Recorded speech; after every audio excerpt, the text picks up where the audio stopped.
नमस्कार, मैं एडवोकेट नृपेंद्र सिंह सेंगवार स्वागत करता हूं आपका अपने YouTube चैनल लॉ डोर में। आज इस वीडियो में मैं आपको बताने जा रहा हूं maintenance and welfare of parents and senior citizen act 2007 के बारे में, यानी कि माता पिता और वरिष्ठ नागरिक का भरण पोषण एवं कल्याण अधिनियम 2007 के बारे में। तो आइए आगे बढ़ते जानते हैं इस महत्वपूर्ण अधिनियम के महत्वपूर्ण प्रावधानों के बारे में कि किस तरीके से वरिष्ठ नागरिक और वृद्ध माँ बाप को इस अधिनियम में संरक्षण प्रदान किया गया है। यदि किसी परिवार में किसी वरिष्ठ नागरिक या बुजुर्ग व्यक्ति या वृद्ध माँ बाप के साथ में उनके बच्चे, परिवारजन या रिश्तेदार किसी भी तरीके से गलत व्यवहार, दुर्व्यवहार करते हैं या लड़ाई झगड़ा करते हैं या फिर उन माँ बाप का भरण पोषण उनके बच्चों के द्वारा नहीं किया जा रहा है, चाहे वे बेटा हो या बेटी हो, तब ऐसी स्थिति में उन संबंधित माँ बाप के द्वारा संबंधित न्यायालय में या एसडीएम कोर्ट में उन बच्चों के विरुद्ध शिकायत या प्रार्थना पत्र दर्ज कराया जा सकता है तथा ऐसा प्रार्थना पत्र शिकायत दर्ज होने पर उन माँ बाप या वरिष्ठ नागरिक के पक्ष में भरण पोषण राशि अदा किए जाने के आदेश पारित किए जा सकेंगे तथा साथ ही उन संबंधित बच्चों के विरुद्ध या रिश्तेदार या परिवारजनों के विरुद्ध सख्त आदेश भी पारित किए जा सकेंगे कि भविष्य में इस तरह का दुर्व्यवहार या गलत व्यवहार उन माँ बाप के साथ में या वरिष्ठ नागरिक के साथ में न किया जाए, और यदि फिर भी ऐसा किया जाता है तो उन्हें आगे चलकर इस कृत्य के लिए सजा भी मिल सकती है। इस अधिनियम 2007 के अंतर्गत वरिष्ठ नागरिक और वृद्ध माँ बाप को संरक्षण प्रदान किया गया है तथा इस अधिनियम में स्पष्ट रूप से यह उल्लिखित है कि वे वृद्ध माँ बाप या वे वरिष्ठ नागरिक जो कि स्वयं का भरण पोषण करने में सक्षम नहीं है, अपना पालन पोषण नहीं कर सकते, वे इस अधिनियम के अंतर्गत सम्मिलित माने जाएंगे। जब भी किसी वरिष्ठ नागरिक या वृद्ध माँ बाप के साथ में उनके बच्चे, परिवारजन या संतान किसी भी तरह का गलत व्यवहार करते हैं, लड़ाई झगड़ा करते हैं या उनका भरण पोषण नहीं कर रहे हैं, पालन पोषण नहीं कर रहे हैं, उनकी देखभाल नहीं कर रहे हैं, तो ऐसे माँ बाप एसडीएम कोर्ट, अपने क्षेत्र की एसडीएम कोर्ट या ट्रिब्यूनल में ऐसी शिकायत दर्ज करवा सकते हैं तथा जिसमें कि ये प्रार्थना की जा सकती है कि उनके बच्चों के विरुद्ध संबंधित आदेश पारित किए जाएं, उनके बच्चों के विरुद्ध ऐसे आदेश पारित किए जाएं कि वे उन्हें हर माह निश्चित भरण पोषण की राशि अदा करते रहें तथा संबंधित ट्रिब्यूनल ऐसे प्रार्थना पत्र पर ऐसे आदेश पारित कर सकता है। और यदि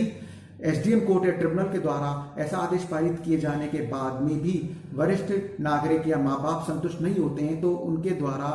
इस ट्रिब्यूनल के आदेश के विरुद्ध जिला कलेक्टर के समक्ष अपील भी की जा सकती है। और यदि माँ बाप एसडीएम कोर्ट या ट्रिब्यूनल या जिला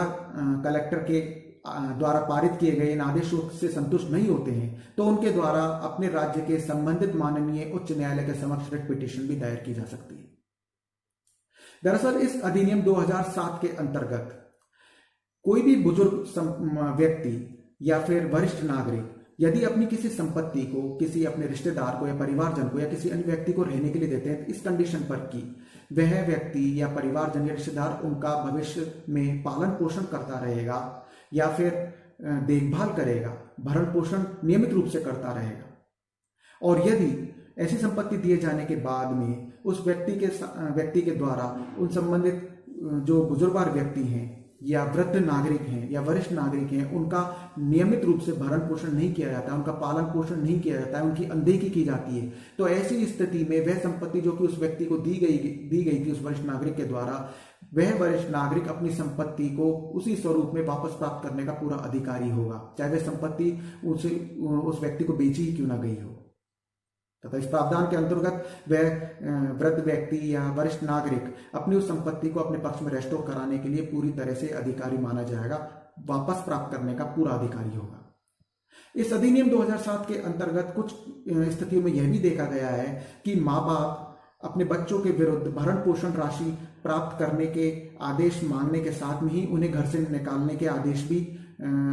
संबंधित एसडीएम कोर्ट से जारी करवाना चाहते हैं तथा कुछ राज्यों में एसडीएम कोर्ट या ट्रिब्यूनल के द्वारा माँ बाप के पक्ष में ऐसे आदेश भी पारित कर दिए जाते हैं कि जो बच्चे अपने माँ बाप के साथ में गलत व्यवहार कर रहे हैं उन्हें घर से बाहर निकालने के आदेश पारित कर दिए जाते हैं। परंतु मैं आपको यहाँ यह बात स्पष्ट कर देता हूं कि इस अधिनियम के प्रावधानों में ऐसा कोई भी स्पष्ट रूप से प्रावधान नहीं है कि वह किसी व्यक्ति को या बच्चों को घर से बाहर निकालने के लिए कहता हो, परंतु फिर भी कुछ राज्यों में स्थिति स्पष्ट न होने की वजह से यह आदेश पारित कर दिए जाते हैं तथा आगे जाकर माननीय उच्च न्यायालयों को ऐसे आदेशों में हस्तक्षेप भी करना पड़ता है, परंतु हर राज्य में यह स्थिति अलग अलग हो सकती है। तो यह थी जानकारी maintenance and welfare of parents and senior citizen act 2007 यानी कि माता पिता और वरिष्ठ नागरिकों का भरण पोषण एवं कल्याण अधिनियम 2007 से संबंधित। यह आपको कैसी लगी मुझे कमेंट बॉक्स में लिखकर जरूर बताइएगा, तथा साथ ही मेरे इस चैनल को आप सब्सक्राइब जरूर करें, जिससे कि मेरे अपकमिंग लेटेस्ट कानूनी जानकारी से संबंधित वीडियोस के बारे में भी आप समय पर जानकारी प्राप्त कर पाएंगे। तथा साथ ही इस वीडियो को भी आप शेयर और लाइक जरूर करें, जिससे कि किसी अन्य व्यक्तियों तक भी पहुंचे, जरूरतमंद व्यक्तियों तक भी पहुंचे, जिससे कि वे भी लाभान्वित हो सकें, कानूनी प्रावधानों को समझ सकें। तो मिलते हैं एक और नए कानूनी जानकारी से संबंधित वीडियो के साथ में। नमस्कार।